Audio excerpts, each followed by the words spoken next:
Hello guys, today in this video we shall talk about the poem The Rime of the Ancient Mariner composed by S.T. Coleridge.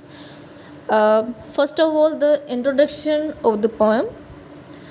The first version of the Ancient Mariner appeared in the lyrical ballads in 1798.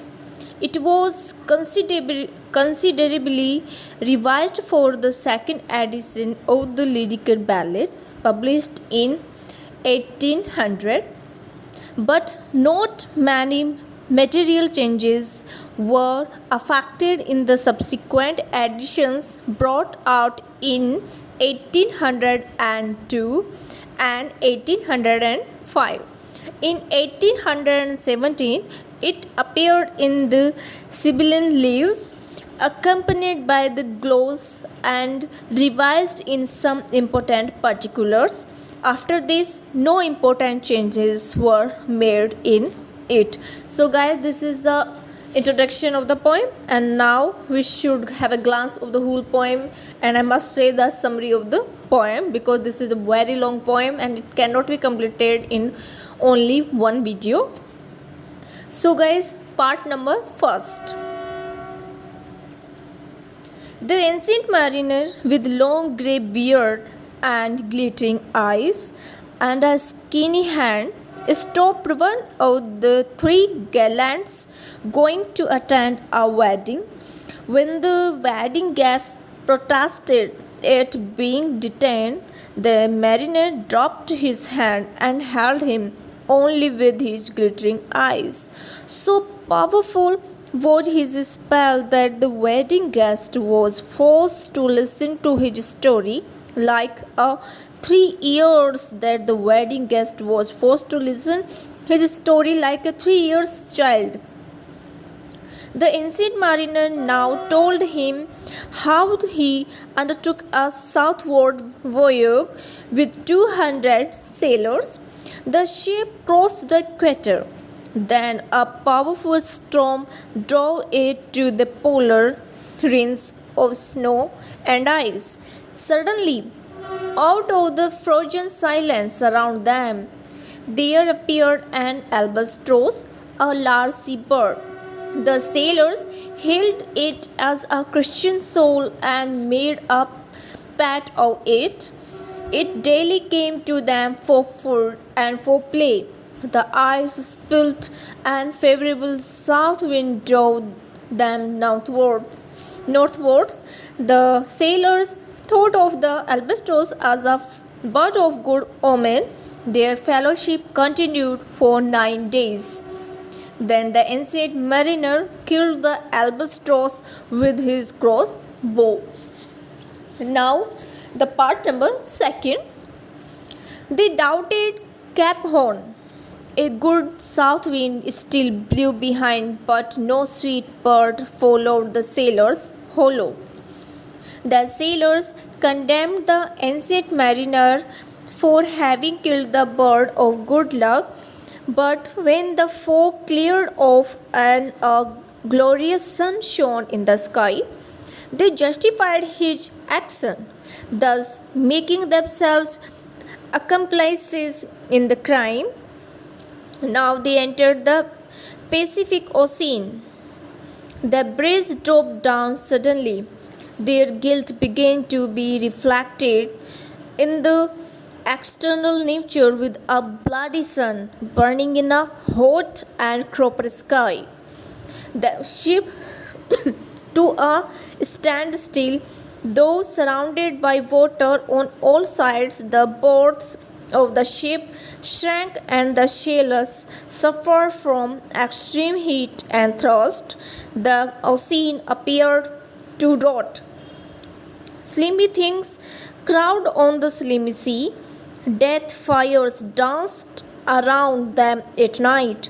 The sailors were filled with loathing and horror, and some of them dreamed that the polar spirit was tormenting them in order to avenge the shooting of the innocent albatross. In order to fix the sole responsibility of the scene on the ancient mariner, the sailors took off the cross from round his neck and hung the dead albatross there. Now, the summary of part number third. Tormented by heat and thirst, the sailors spent some really weary time. Ultimately, there appeared on the horizon a ship. The ancient mariner bit his arm, sucked his blood to moisten his parched lips, and announced its approach to the sailors. They were revived a bit by the hope of rescue and grinned with joy, but it turned out to be a practice at dice for the souls of the mariner and sailors. Life in death won the mariner.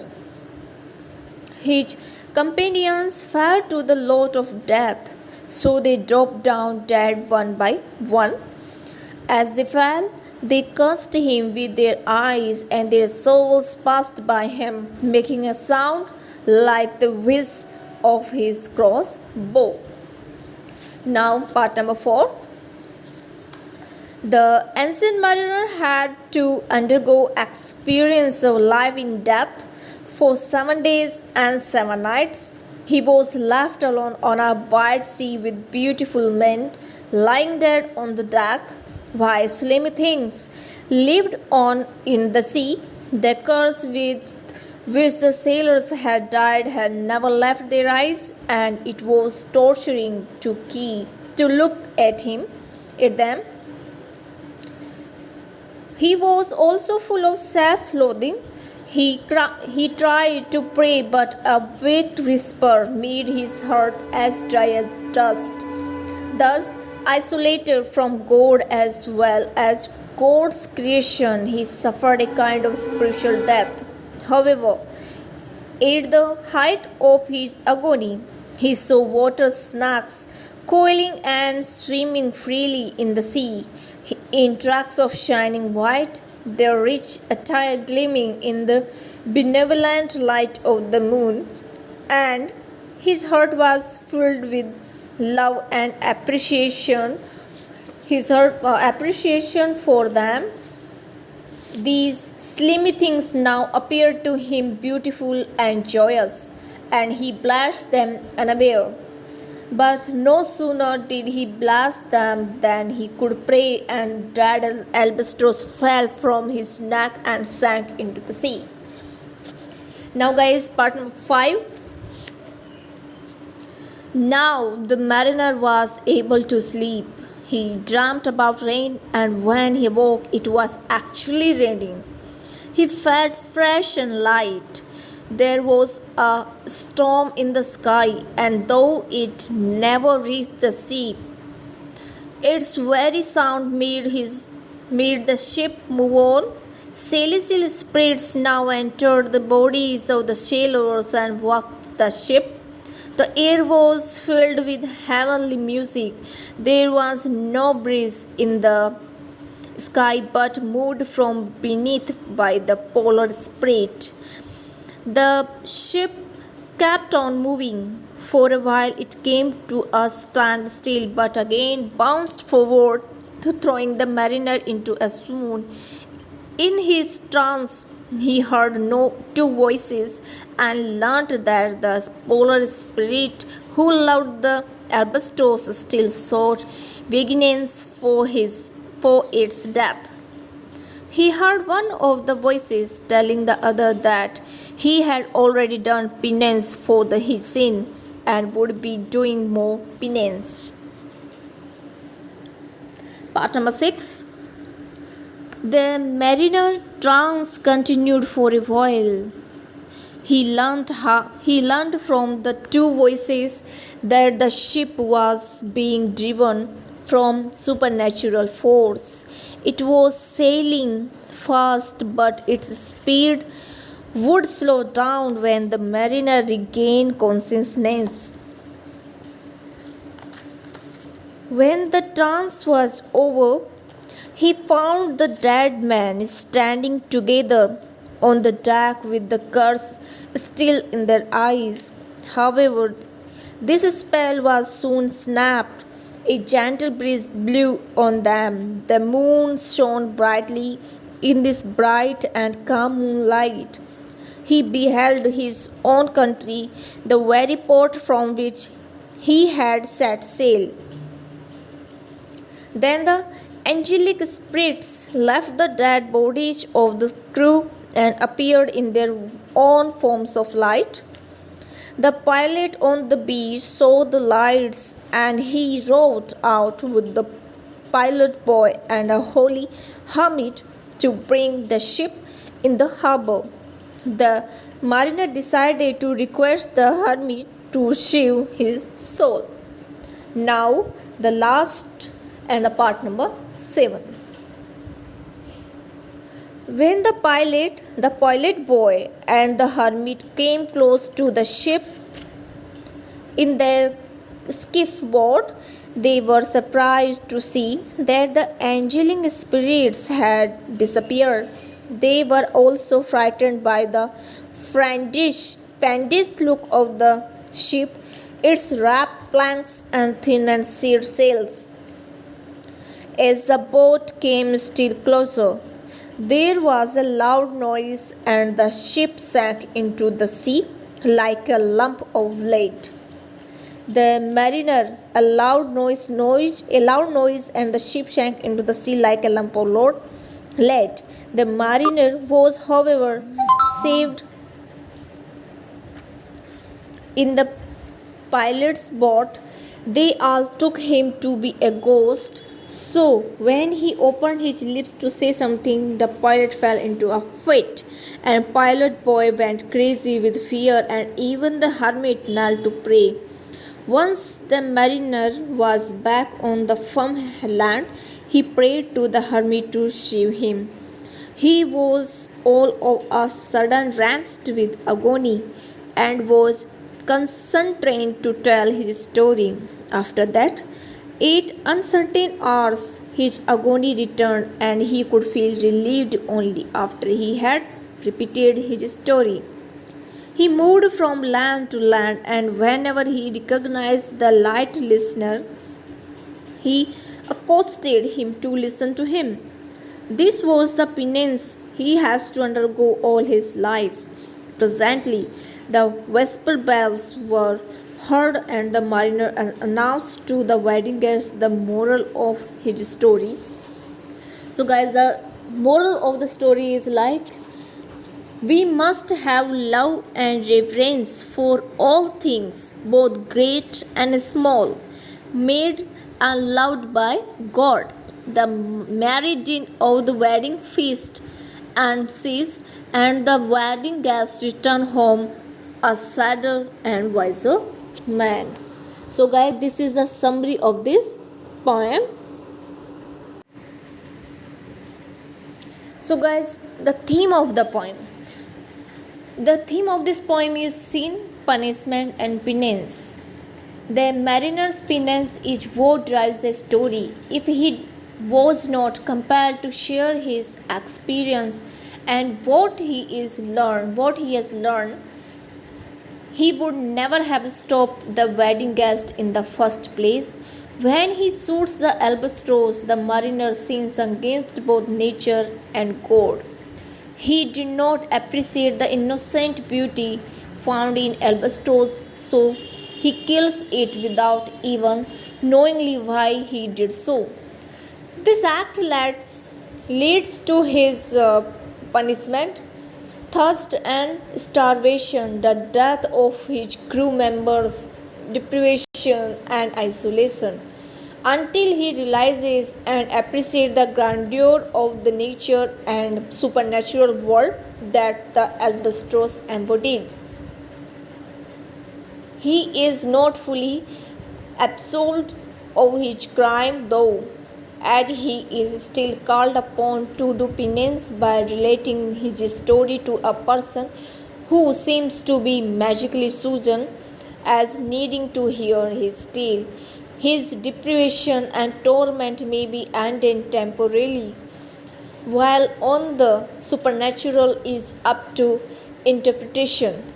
With life and death having won his soul, he can assume that the mariner is doomed to live forever, telling his story without respite or face unbearable agony. In addition, the idea of never ending penance is not a new one. There are many stories that deal with punishment and absolution, including that of the wandering Jew who reportedly taunts Jesus on the way to his crucifixion and then must wander earth until the second coming, and the Flying Dutchman, a gossip that sails forever and is never able to dock in a port. Coleridge draws upon the common theme to land his ancient mariner. The pain and gravities present in the literary and folklore history. The mariner's scene was the work of a moment, but his pinnacle is internal.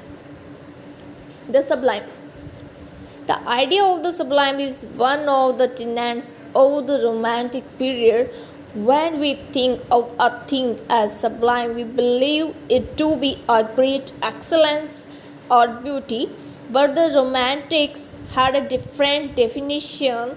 To Coleridge and his contemporaries, the sublime represents something both magnificent and terrible, something aspiring and majestic, usually associated with nature. Coleridge possessed an even narrower view of what constituted sublime space, believing and believing that the limitlessness of the sea and sky and desert to be the only natural landscapes to truly fit this ideal. The rhyme of the ancient mariner is full of these instances. The storm that drives the ship to the South Pole and the glacier ice and mist that surround the ship once they get there are described as being beautiful, powerful, dangerous, and terrifying. They inspire you as much as they inspire fear. The sea serpents they view when the ship is calmed are all described negatively. The mariner and his crew only seem to see the storms, ice, and creatures too out the deep in negative ways, forgetting that they too are created by God and are part of the natural world. These things may be awful, but they are also awful by only focusing on the one and not the other. The mariner detaches himself from the natural world and God's creation, leaving him up open to the sin of unnecessarily killing the albatross. When the mariner finally does see and accept the beauty of the sea snacks that surrounded the ship, he is accepting the sublime. It is in what moment of clarity that he both accepts the beauty of natural and God's hand in creating them. He understands his place in the natural and spiritual order, beginning to understand and connections between them. Mariner is suddenly able to pray, and for a time the curse is broken. When he next feels unable to pray after seeing the dead man once again staring at him, he remembers the sublime beauty of God's hand in nature, and the feeling passes. As long as he remembers to accept the presence of the sublime, the mariner reaffirms his connection to both nature and God.